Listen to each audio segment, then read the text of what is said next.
दर्शक बंधु ओडिशा रे केदारनाथ मंदिर सत कथा उत्तराखंड बाबा केदारनाथ मंदिर संपूर्ण कारुकार्य एवं ओडिशा रे देखा मिली। केदारनाथ मंदिर भली ओडिशा रे मध्य एक शैव मंदिर निर्माण करा जायछि। पूरा पूरी केदारनाथ मंदिर ढांचा रे जाजपुर जिला बड़चणा ब्लॉक काईमाटिया पंचायत बरांग ठारे निर्माण होईछि। एही मंदिरटी एठारे पूजा पाउछंती बाबा जगदेश्वर।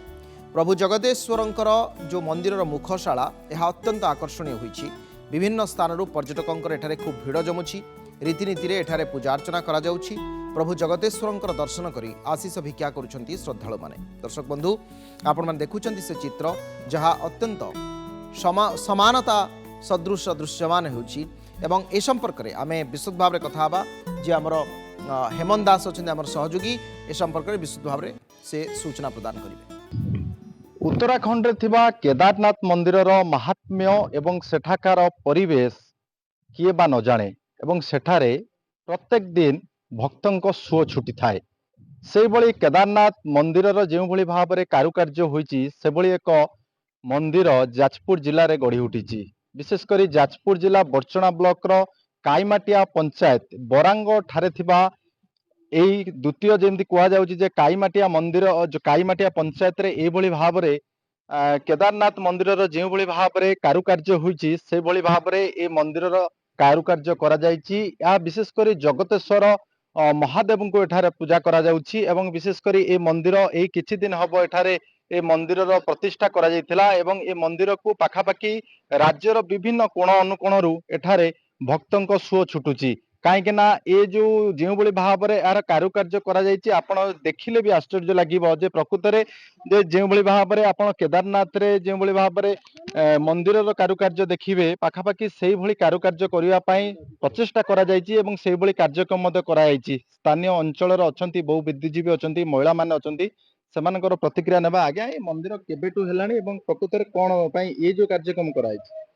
ये मंदिर प्रकृत में आम ग्रामवासी गोटे इच्छा थिला जे निकट में कौन शैव मंदिर ना तेणु नरहरि बेहरा नामक जन व्यक्ति सी इच्छा करते जे आम गाँव में शिव मंदिर टे प्रतिष्ठा करिया।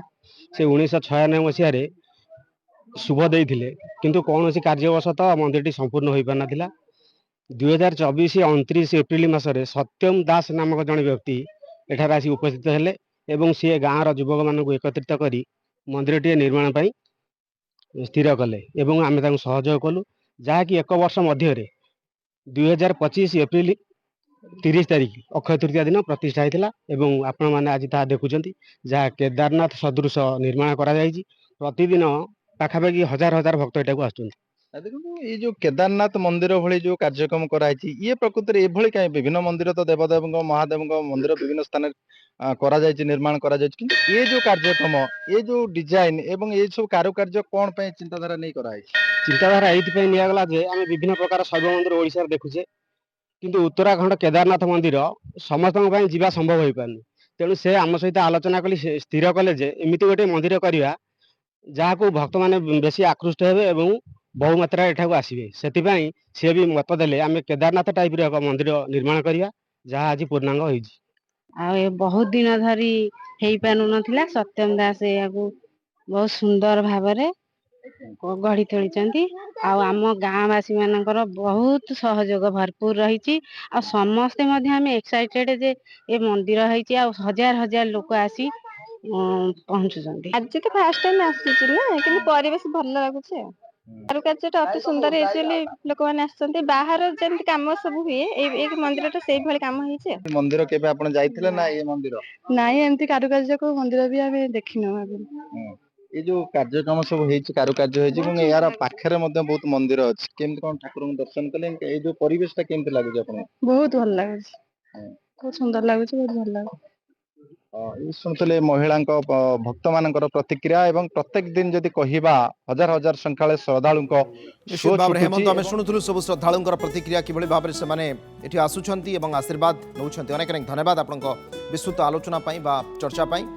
दर्शक बंधु हेमंत थे आम प्रतिनिधि जे सूचना देउथिले आपनकु बाबा बा प्रभु जगतेश्वर आशीष लाभ करुछन्ति समस्ते एवं केदारनाथ शैली रे मंदिर सब बेले मनुष्यर गोटे आध्यात्मिक चेतनार उद्बेलन सेतेबेले हिताए जेतेबेले आमे गोटिए स्थान रे परिपूर्ण भाव में महाप्रभुंकर आशीष नहीं थाउ आ संभवतः ताहा ही एठी मिलुछि। अति सुंदर एछि मंदिरटी।